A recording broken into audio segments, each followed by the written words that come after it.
In 2025, the NCAA has taken over the nation in the sport of American football, housing 133 FBS Division I teams across 41 states pictured here. Furthermore, 8 of 9 remaining states are lucky enough to have at least one of 128 FCS Division I teams to root for each year. However, every year one state lives in despair, as 750,000 people sit at home during the football season, having no team to root for. One state so disrespected, it doesn't even show up on this map. Welcome to the state of Alaska, which until 2 seconds ago was the only state not to have a Division I football team. Thanks to my good friend Elon Musk for funding the University of Alaska and Bob the Builder for making it a reality, we now have the Alaska Whales, which was formerly located in Barrow, Alaska, or whatever that is, at the edge of the Arctic Circle. Inspired by the movie The Big Miracle, our program is built upon our mascot, the whale, and the tradition of recruiting players the size of blue whales, which reach the size of 100 feet and weigh up to 200 tons. For our European audience, this equates to 400,000 pounds, or 890.87 times heavier than the current heaviest player in the NCAA, Desmond Watson. With this scheme, we should be able to dominate our opponents with old-school power football. Unfortunately, winning doesn't come that easy, especially when it comes to football. And looking at our program traits, we aren't exactly the most attractive university when it comes to recruiting. So let's start with the bad, which is basically everything. Pro potential, D. Athletic facilities, D-. Campus lifestyle, C-. Program tradition, C. Academic prestige, C-. And brand exposure, D-. This pretty much makes sense since we just started a minute ago, but it also makes sense because we're built in the middle of nowhere, Alaska. Also, our stadium atmosphere is D-, which also adds up because we only have 336 subscribers, so please subscribe. These next grades I feel are unfair to the prestigious head coach I've hired to lead this team, the one, the only, Ted Lasso. The game gave our coach-based recruiting grades a D in championship contention and a D+ in coach stability, because apparently we've got a lot of doubters when it comes to this area. Then a disrespectful grade of D+ in coach prestige and a D- in playing style, which is a terrible assessment of Ted. Ted Lasso might not be the most traditional coach ever, but he beat out our only other option, Bill Belichick, with his outstanding resume. This incredible graphic right here shows Ted Lasso's coaching ability in turning garbage teams into champions, which is our vision here with the Alaska Whales. Ted Lasso also has a great understanding and attitude of football for what we are looking for. Not only is he a good teacher, all right there, Gary. That's how you tackle. He also brings out the best in his players. All I'm looking for is 60% effort, 4,000% of the time. That's it, skip. Skip like little girls. Go, not a care in the world. I'm lucky to be doing this for a living. Ted Lasso clearly has the passion we want as the coach of our Alaska Whales. And now that we have seen who's going to lead our pod, let's get introduced to the players. Starting with our quarterback, Justin Marlowe, who is an 87 overall junior out of Lake Oswego, Oregon.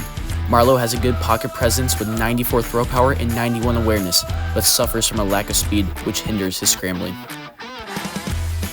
At running back is Jameel Morris, who is an 80 overall junior from Maryland.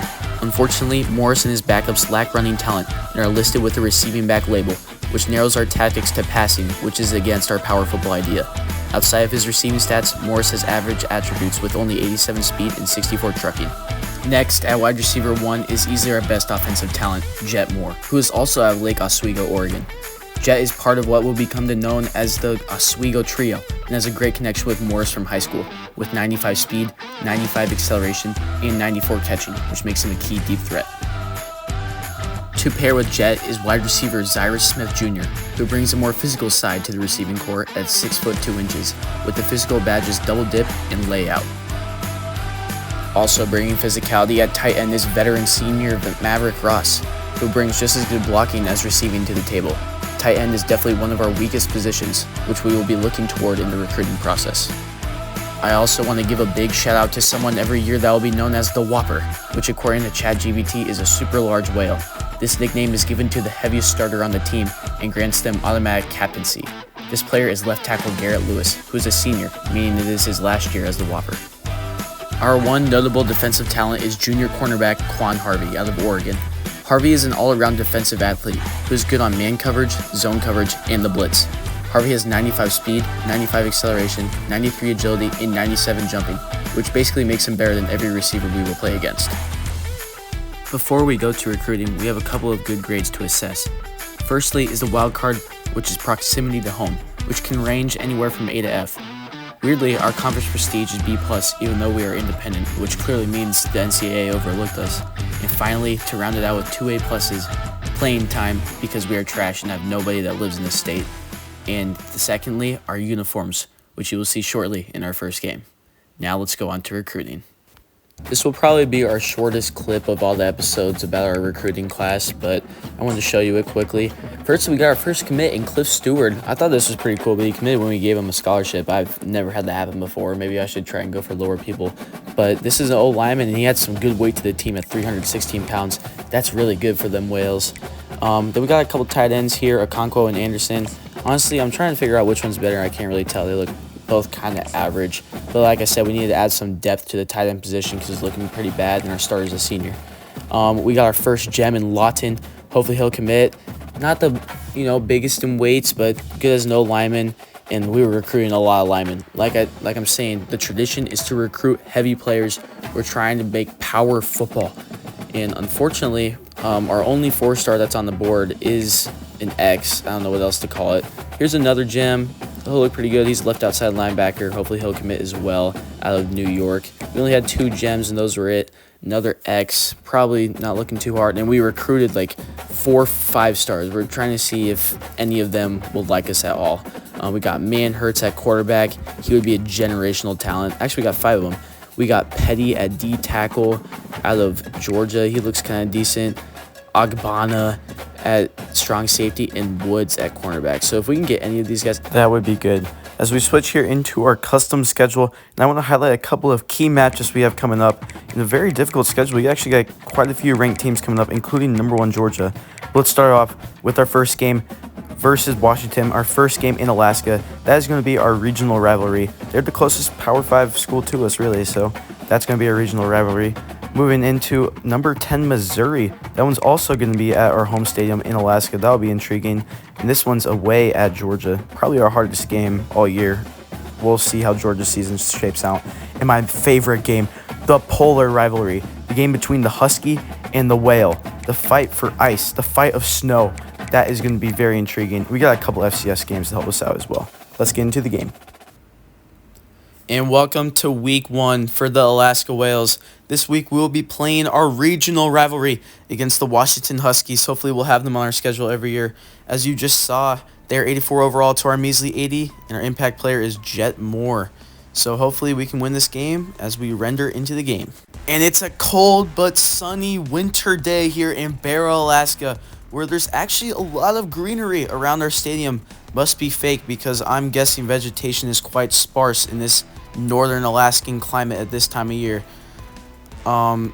Just to give a quick heads up, I'm going to be showing impact plays for this series for anyone that's watching.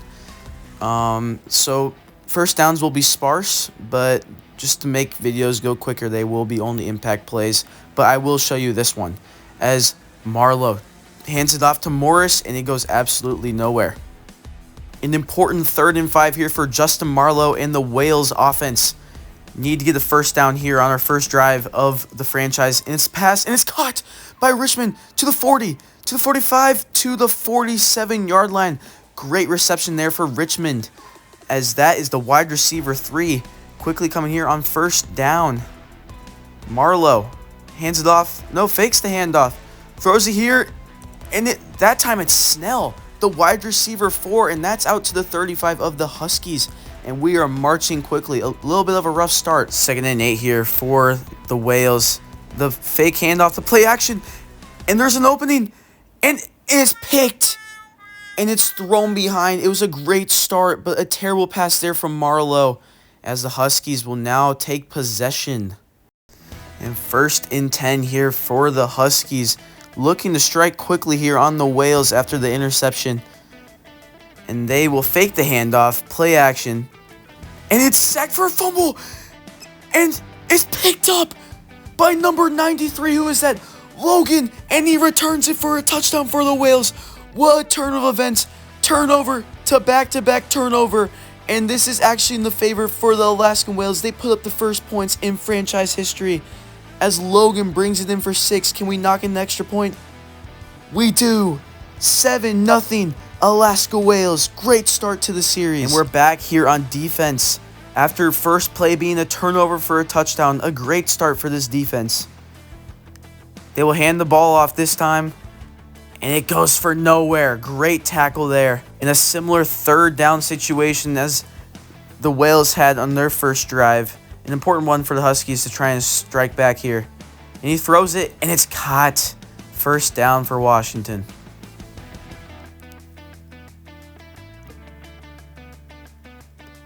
First and 10 here for the Huskies. Usering Harvey here. They hand it off. Switch off quickly. And that is a really good run for a first down for Negata. Going quickly here. Using Wheaton. Let's see what this middle linebacker can do. And they hand it off. And it's a seam. And they're... Oh, no. Oh, my goodness. It was going so well. And they just scored another touchdown. Really, I thought the defense was playing spectacularly, but that is just unacceptable. Negata, 2 for 60 and a touchdown, and the Huskies look to tie it up here.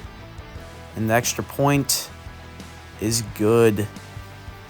7-7. Marlowe looking to score his first touchdown, and this is taken for 2 yards. Jameel Morris having quite the rough day. And 3rd and 6 after those 2 terrible runs from Morris. He's had a rough day. The pass is quickly, and it's caught. Ross for the first down out to the 35-yard line. Good job there from Maverick Ross. Shaky start, I would say, for Alaska Whales to start off. Honestly, turnover there from Marlowe wasn't great, but the defense did give us a fumble for a touchdown as we got 2nd and 9 here to start off the second quarter. Looking for some more consistency here from Marlowe as he throws it away, setting up a 3rd and 9 situation here for the Whales. Trying to take the lead here early in the second quarter. Here's Marlowe. And he's under pressure, but a good screen pass. And Morris goes nowhere. Good stop for the Huskies and left punt it away. 1st and 10 here for the Huskies. Their attempt to take it to a 10 or 14-7 lead. As their pass is caught for a first down. I thought that was a pick. And they're out to the 50-yard line, and they are going quick. You got to try and stop them here. Number 7 for the Huskies. Hikes the ball. Stays under pressure, but a good pass. Really actually wasn't much pressure there, and they are 2 plays already in our territory. Really good there from Washington. 2 good straight plays here from the defense. Hopefully we can contain them on 3rd down to force a field goal attempt. They hike the ball, covering the middle well. The running back's open, and he throws it to him. No surprise there. Just no one was over there for us. Got to do better. And another 3rd and medium here. Maybe considered short for Washington here. Need a huge stop from our defense. I'm using Harvey. Good coverage. And it's a great stop to force 4th and inches. And we take a timeout. Beautiful stuff. We will get the ball back after. Oh, they're going to go for it. Huge play here we need. Come on, boys. Let's stop them. I'm using Miller. Let's see what they do here. Are they going to run it? That's my guess. No, they pass it. And the sack! Great play from the Whales. And the big bodies come home on the D-line in 1st and 10 with a whole minute left. We can take the lead before half. Here's Marlowe. Quick pass here to Snell. And that's a good 8 yards as we go quickly here. Marlowe under shotgun, 2nd and 2. We got someone open over the middle. It's Jet Moore, and he's got room to the 35. Let's go quick, boys. Come on. 2nd and 10. Can Marlowe get us down the field? Time's ticking, and no, he fumbles. Good thing we picked that up, but that was two risky plays there already for Marlowe. An interception and a fumble. 3rd and 29. I think what I have to do here is I'm just going to have to throw it short and take some time off the clock. Don't really want to risk running it. And we throw it here to Snell. And good stuff there from Washington. Unfortunately, we had to fumble it there. We'll have to punt it away. First and 10 here for Washington. Can our defense stay home and keep it to a tie game at half? Not much looking here. Can it pick? It's picked! Wheaton, the linebacker. Can we bring it back to the house? And he's got plenty of room to the 35-yard line. Great stuff from Wheaton. We can even try and field goal and take the lead. I didn't even think this was possible. They're actually suggesting me to pass it. Can we get a little bit closer for a field goal here? Marlowe under the gun. He throws it quickly, and it's caught by Snell. Get down, timeout. Yes. And we can take a field goal attempt here. This is perfect for the program. We can take the lead at half and have a great first half in our books. As we line it up here, it's a little left. Can it stay in? It's good. Good stuff there. As we take the lead at half, as I'm about to give you my halftime update. If you continue to watch this series, this halftime update will be customary. Honestly, a shaky first half for the Whales, but we were up 10-7 at half. Good stuff from the defense. They did drive on us there once pretty well with that 2 plays for 60 yards from the running back. But we have 2 sacks, a fumble recovery, and an interception. But offensively, we need to be much better. You guys didn't see it, but I think we're 4 for 5 rushing. And honestly, 1 interception and no touchdowns for Marlowe. Needs to do better as we head into the second half. And here we kick off to the second half, the third quarter for the Whales, as we will give the Huskies the ball here. And it'll be for a touchback.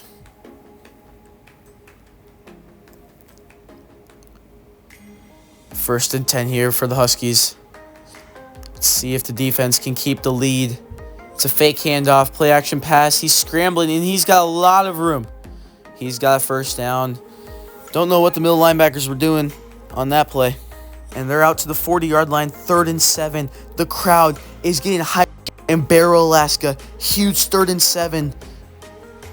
And they drop back in the pass. He's open and is caught out over the 50-yard line to around the 47. And they got a first down there, unfortunately. 2nd and 10. Using Juan Harvey, best player on defense. And they hand it off, and there's a lot of room. Again, this running game has been fantastic for the Huskies. 1st and 10 for the 3rd time this drive. He throws it quick, and he's open deep. And that is a touchdown. Oh, my goodness, that happened so quickly. Honestly, that was kind of a dot. I want to blame the defense there, but that was a pretty good pass. And the extra point is good, so they take a 4-point lead, 14-10. 1st and 10 here. And the quick pass out. And that is, I believe, was that Harris? 2nd and 4. We're going quick. And the direct snap. And there's the first good rushing play for Morris. Out to the 33-yard line, and he picks up 8 yards. Good play there. Marlowe for 2nd and 4. Fakes the handoff, throws it over to Richmond, and he's got wide open. The 40, the 35, and the hurdle. That was almost kind of a body bag hurdle there, but he gets out there for the first down. Good play there from Richmond. And we're going quick. The handoff to Morris. Again, going nowhere. 7 for 16. Not good for Morris. Marlowe passes quickly, and it's caught by Moore. First down to the 22-yard line. And Moore has been really dynamic on these last couple drives. Getting open, good for him. Marlowe finding his receivers. Rolls out to the right. Can he find the man? It's thrown in. Why did I throw a bullet pass there? That was so stupid. Don't bring it back. Someone tackle him. Oh my gosh, I missed. No. Oh my gosh. This game was going... I can't even say it well. I would like to say it's been going well, but 2 terrible passing turnovers. That one was definitely on me. I don't know why I decided to throw a bullet pass there, and we are down by 2 possessions. Let's try and claw back. 1st and 10 here in our campaign to try and bring it back to 1 possession. 2 running backs, 1 motion out wide, and it's a good pass, but it is blown up by the Husky defense. 3rd and 1 here to start off the 4th quarter. Again, we need 2 touchdowns pretty much here, or a 2-point conversion. He's open deep. Richmond, was that caught? No, it wasn't caught. Ah, that would have been a huge play. Oh, booth review though. Okay, Booth review. What can be done here? It's a good looking pass. I think that's caught. And they give it to us. Good. 1st and 10. Come on now. All the way out to their 32-yard line. Another pass here. Can we get a deep play? He's open. And Richmond, 2 straight plays. He's a beast. The wide receiver 3 is going ham today. Come on. Justin Marlowe drops back the screen pass. And it's a touchdown. Jameel Morris. And finally, he does something today. Jameel Morris, a direct snap and a screen pass. Those are 2 things. He at least got a touchdown. The 2-point conversion. Fixed the handoff. And what am I doing? What was that lob pass? And I guess we got to get a touchdown. You know, that's fine. Very doable. We can do this. 21-16. A little bit of a scoregami here as 1st and 10 to start off the drive. Drops back, and it's a good pass. But we blow him up for only 7 yards. Not much of a blow up, but... And they're going to wind the clock down to the 2-minute warning, aren't they? What a bunch of freaking jerks. All right.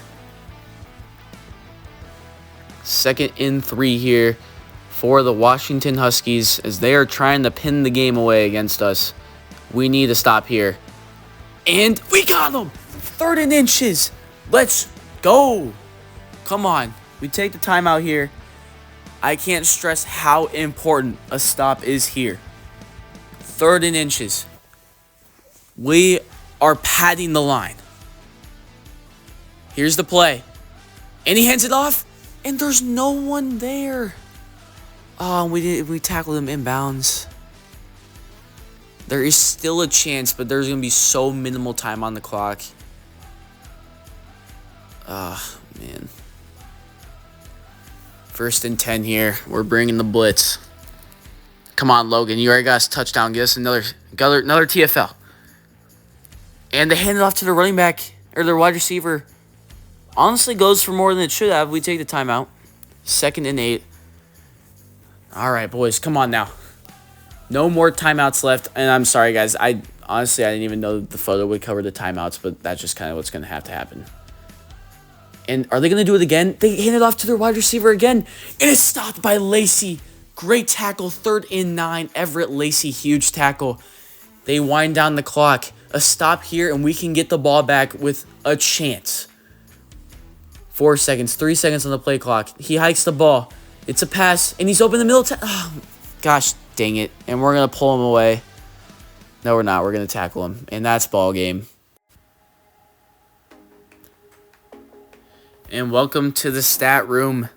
The score, 16-21. Washington beats us in our first game. Pretty poor rushing day. Offensively, passing-wise, not bad. 17 of 21 with a touchdown. But 2 interceptions is the important part, as we will come down here and see that. 3rd down conversions, 2 for 5. Not great. But turnovers is the big part of this. 2 of them. Not good. We could not come back there for that win. So we go over to the player stats. Justin Marlowe, 17 for 21, 1 touchdown, but 2 interceptions and 230 yards. Really just not a great day from Marlowe, and even worse of a day from Jameel Morris, one would argue. He did have the receiving touchdown, but 7 for 16 is not acceptable. Really, the big spot of this game was Noah Richmond, 5 for 120. Hey, like I said earlier in in our little intros, the Oswego trio. Moore and Richmond for combined 160 yards. Snell also had 42. Smith, really quiet day, 1 for 6. Didn't do much. Defensively, good day from Wheaton. He had an interception. And also, I believe, who was it? Logan. Yeah, Logan had the fumble recovery for the touchdown. The forced fumble was actually from Leon Winfield, but the fumble recovery was from Logan. Honestly, I can't even be mad about the defense. They wouldn't have been put in that spot if it wasn't for the offense.